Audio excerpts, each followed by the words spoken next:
Good afternoon. Thanks for joining us across the fence. I'm Fran Stoddard. This year, 1,500 members of the Vermont National Guard have returned from deployment. That's 1,500 Vermont families who were impacted in one way or another while their loved one was in service to our country. Today, we're going to look at services that support the children of soldiers and Vermont military families before and after deployment. We begin this story from Keith Silva of a family from Grand Isle who's getting back into the swing of things now that mom has returned home. A pickup wiffle ball game with your family isn't often a cause for celebration, until it is. Molly Slater and her children, Chloe, Adeline, and Gavin, weren't able to have such carefree moments last year while Molly was deployed with the Vermont Army National Guard.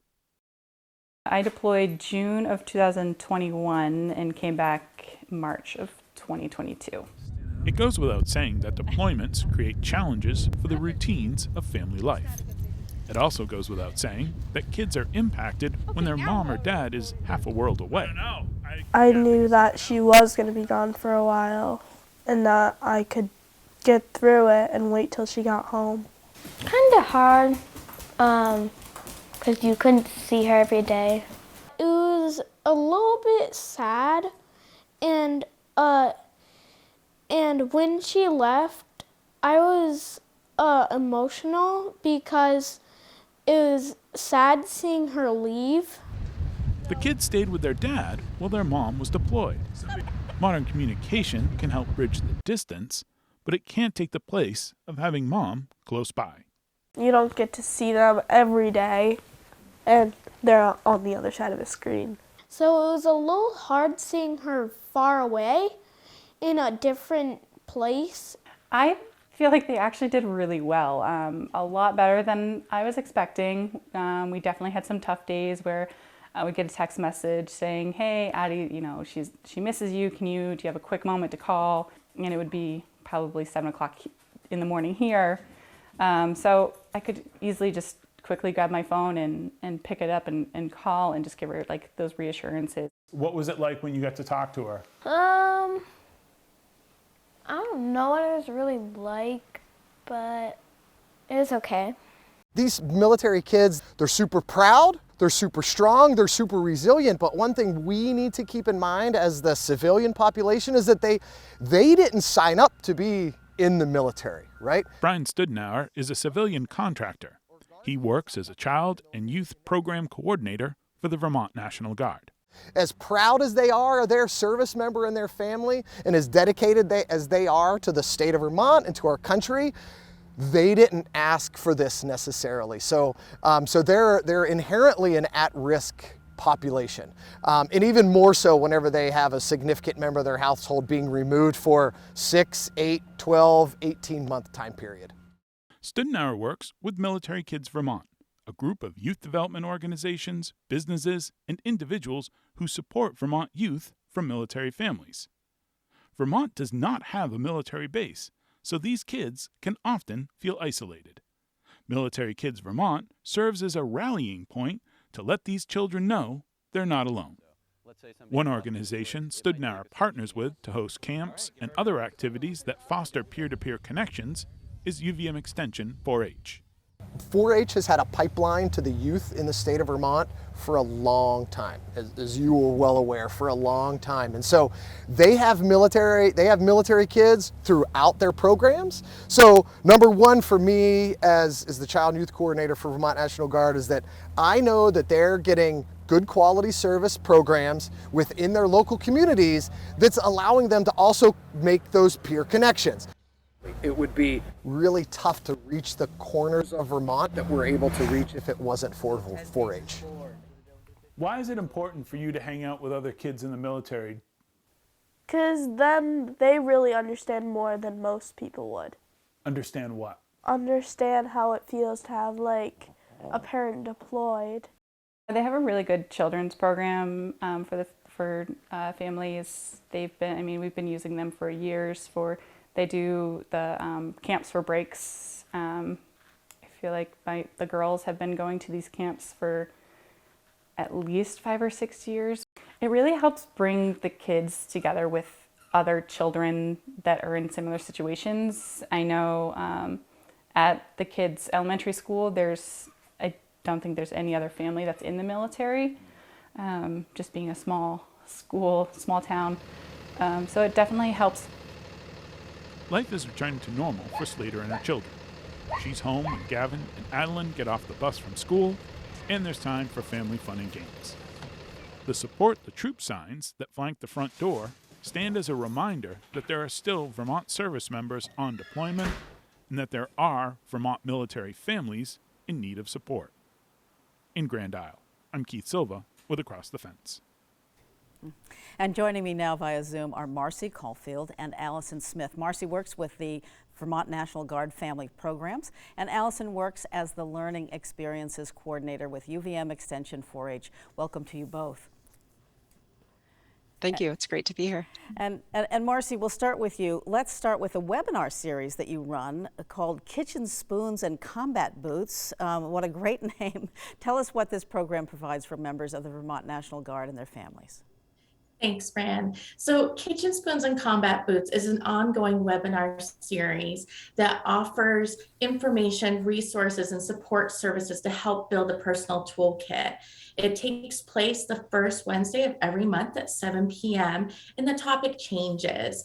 It really is about connecting geographically dispersed military members and family members to provide them that connection piece once a month, but it also gives this great information, knowledge, and support, not only for our service members, our family members, veterans, but also to our civilian community. We have lots of service providers as well as volunteers that have a lot of takeaway when it comes to this information. So some quick examples about the scope of the topics that you cover in these webinars.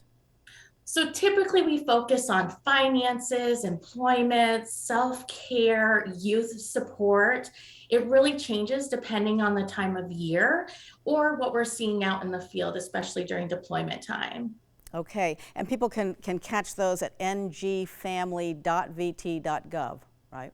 Yes. Okay, anybody. So let's get back to the kids. Allison, as we heard in the video, 4-H's reach is statewide and makes a strong partner for Military Kids Vermont. How many military youth are there in Vermont, and what kinds of opportunities do you offer? Yes, so there's approximately 2,800 military youth across Vermont. The state of Vermont is unique, as Marcy mentioned. It's a geographically dispersed state, which means we have no active military base in Vermont. And so that does present a challenge for military youth. So our main aim with Military Kids Vermont and 4-H as a partner is to provide events that allow for connection for whole families, children to come together, get to know one another. So we've had a number of different events and settled into a nice schedule of approximately quarterly events, from things like apple picking to an ice skating evening. And then of course, one of our really big events is our April partner camp, where we work with Brian Stoudenauer from Vermont National Guard Child and Youth Services, and the various partners like 4-H come and provide programming. This past year, we came and had a day where we did a spy science camp and did different science experiments where youth pretended that they were spies and trying to figure out a crime. So are these camps and activities attended only by the children of service members, or are they also with non-military families and kids? Military Kids Vermont is unique in that we really tried to create a number of spaces where when youth enter into a room, they look around and everyone there has a similar experience that they're part of a military family. So one of their caregivers is in the military, and what I loved about Partner Camp is when the kids come into the room, they start saying, you know, what branch of the military is your mom in, or your dad?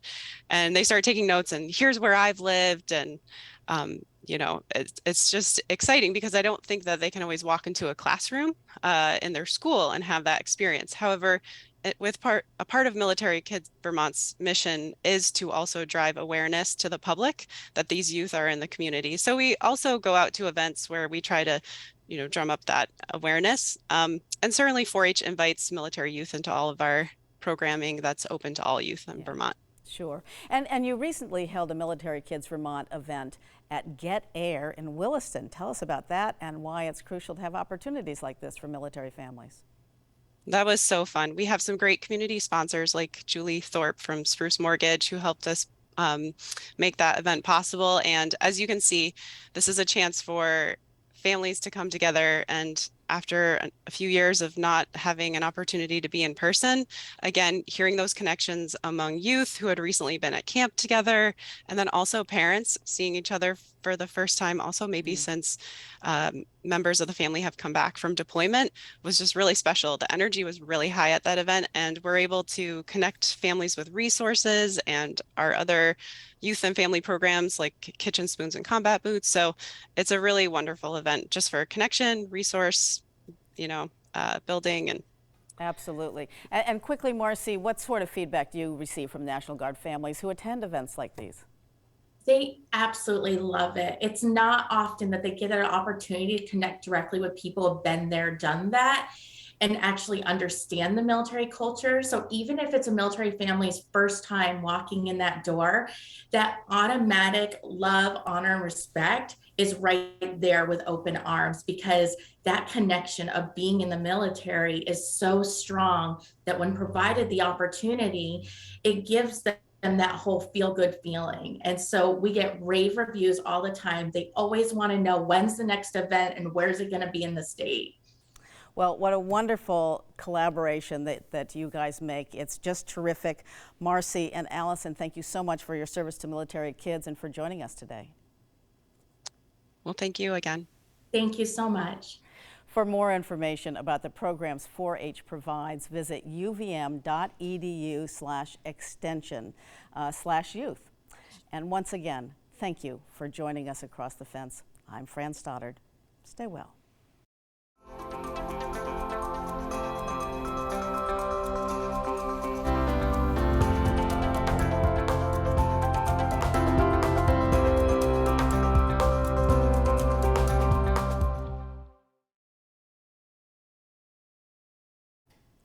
So sorry we missed those last two questions, but I think we got great information out, and that was terrific. Awesome. You guys were great. Thanks so much, Marcy, for being willing to do this. Yeah, that thumb Fran, thank you. belongs to Keith. He thinks that was fabulous.